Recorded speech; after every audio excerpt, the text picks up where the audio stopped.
Salah satu fitur yang ada pada aplikasi adalah visualisasi tinggi air pada tangki, yang dapat diakses dengan cara menekan tombol monitoring tangki pada layar pertama.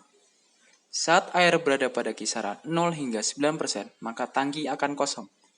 Dan ketika air naik antara 10 hingga 19%, gambar akan berubah. Lalu pada kisaran 20 hingga 29%, lalu 30 hingga 39%, selanjutnya pada kisaran 40 hingga 49%,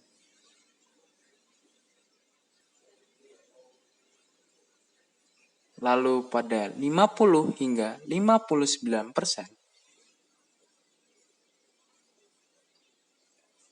selanjutnya pada ketinggian 60 hingga 69%,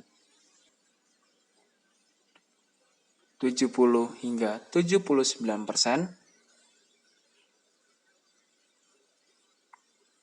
80 hingga 89%,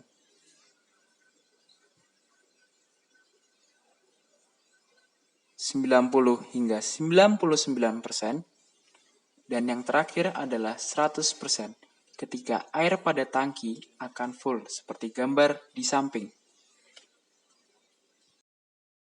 Fitur selanjutnya adalah pengaturan katup air pada alat. Pengguna dapat mengatur kondisi katup air melalui aplikasi. Saat aplikasi tersambung dengan jaringan internet, secara langsung, aplikasi juga tersambung dengan Firebase. Dari Firebase, aplikasi akan mengirimkan sinyal untuk membuka atau menutup katup ke hardware. Sinyal tersebut akan dikirimkan oleh aplikasi saat pengguna menekan tombol open atau close pada layar bagian bawah. Selanjutnya adalah demo dari rancangan alat controlling dan monitoring water level. Hal pertama yang dilakukan adalah menginput tinggi tangki air di aplikasi. Informasi tinggi tangki ini akan diterima oleh hardware melalui Firebase. Komponen utama pada alat ini adalah sensor ultrasonik, sensor temperatur dan kelembapan udara, solenoid valve 12 volt, relay, dan power adapter. Sensor ultrasonik dibantu dengan sensor temperatur dan kelembapan udara bertugas untuk mengukur ketinggian air pada tangki. Sensor temperatur dan kelembapan udara digunakan untuk mengukur kondisi udara yang ada di dalam tangki. Data yang didapat dari sensor ini nantinya akan dikonversikan untuk mendapatkan kecepatan suara di dalam tangki. Sedangkan sensor ultrasonik akan bertugas untuk mengirimkan gelombang ultrasonik ke dalam tangki. Gelombang ultrasonik yang dikirimkan ini akan dipantulkan oleh permukaan air. Gelombang yang terpantul akan ditangkap lagi oleh sensor ultrasonik. Waktu perambatan gelombang ultrasonik mulai saat dikirimkan hingga diterima kembali akan disimpan dan digunakan untuk perhitungan. Kecepatan suara serta waktu perambatan gelombang ultrasonik nantinya akan digunakan untuk mengukur tinggi air pada tangki. Solenoid valve bekerja sebagai katup air pada alat ini dan bekerja saat diberi tegangan 12 volt oleh adapter. Relay akan berfungsi sebagai saklar pada valve. Relay ini tersambung dengan logika normally close. Hal ini akan menyebabkan valve selalu tersambung dengan sumber listrik dan baru akan terputus saat relay diaktifkan. Informasi perihal tinggi tangki air dapat dilihat pada aplikasi seperti yang tergambarkan di video. Ada bagian yang tinggi air dalam meter dan ada pula yang dalam persen. Saat tinggi air sudah mencapai 90% dari kapasitas tangki, maka secara otomatis katup akan tertutup.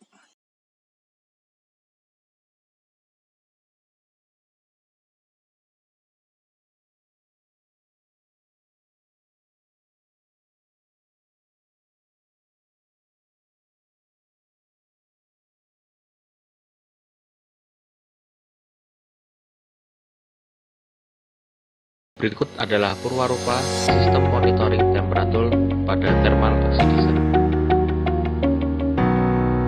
Sistem monitoring ini menggunakan 3 buah sensor DHT11 sebagai sensor utama untuk mendeteksi suhu.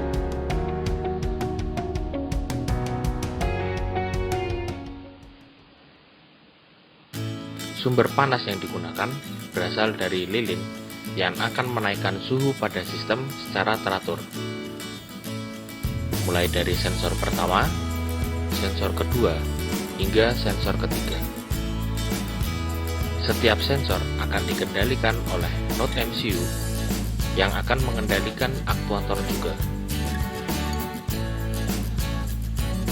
Saat suhu pada sensor pertama mengalami kenaikan melebihi batas 25 derajat Celcius, maka aplikasi akan menerima sinyal bahwa sistem melewati ambang batas. Kemudian aktuator berupa LED berwarna biru akan menyala.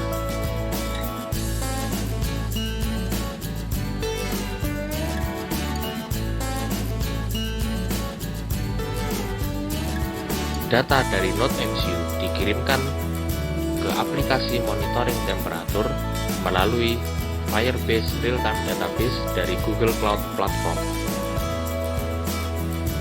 Untuk sensor kedua, batas yang diberikan adalah 27 derajat Celcius. Kemudian, aktuator berupa LED berwarna kuning akan menyala, serta buzzer juga akan menyala dengan frekuensi 300 Hz. Aplikasi juga akan menerima update dari node MCU bahwa suhu sistem sudah melewati ambang batas dari sensor kedua. Untuk sensor ketiga, ambang batas yang digunakan adalah 29 derajat Celcius. Pada saat ambang batas melewati 29 derajat Celcius, maka semua aktuator akan aktif. LED berwarna merah akan menyala. Kemudian, buzzer juga akan meningkatkan frekuensinya menjadi 1000 Hz.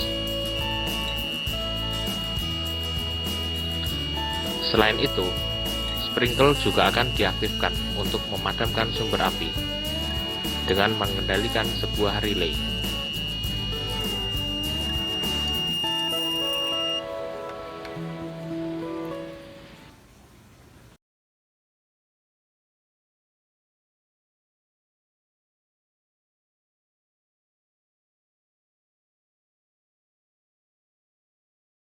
Alat ini merupakan sistem monitoring isi gen menggunakan protokol Modbus untuk berkomunikasi.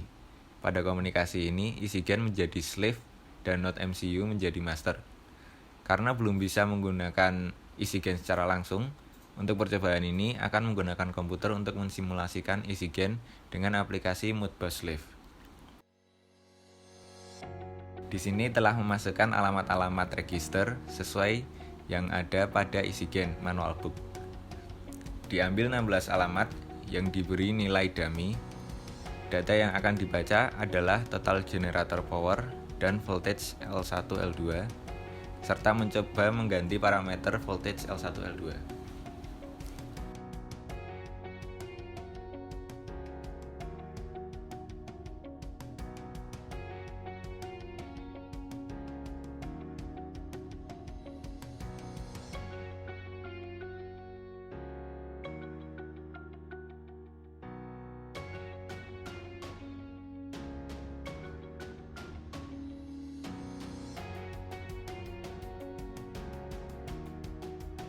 Pada aplikasi monitoring ini terlihat tren power generator dan voltage serta dapat dilihat di sini nilai terbaru dan nilai-nilai sebelumnya dalam bentuk tabel.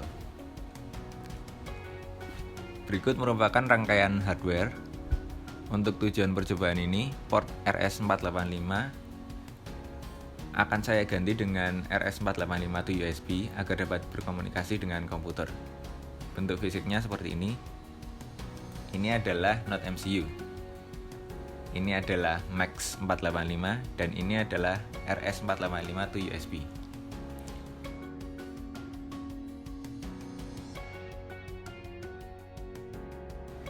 Komunikasi dimulai dengan memberi Node MCU power melalui kabel micro yang terpasang dengan power bank. Lalu modul USB ke port 7 komputer dan menjalankan simulasinya.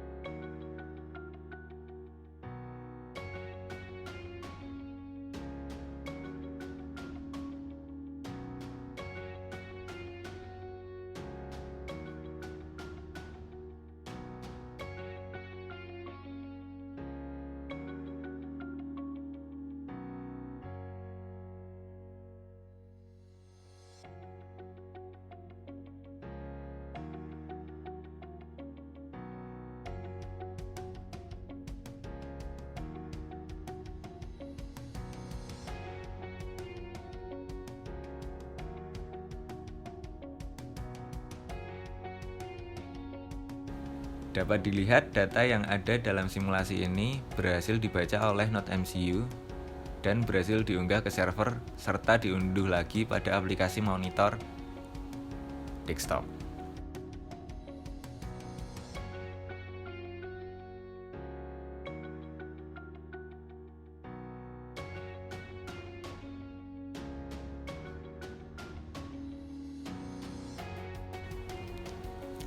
Dapat dilihat perubahan data pada slave terbaca.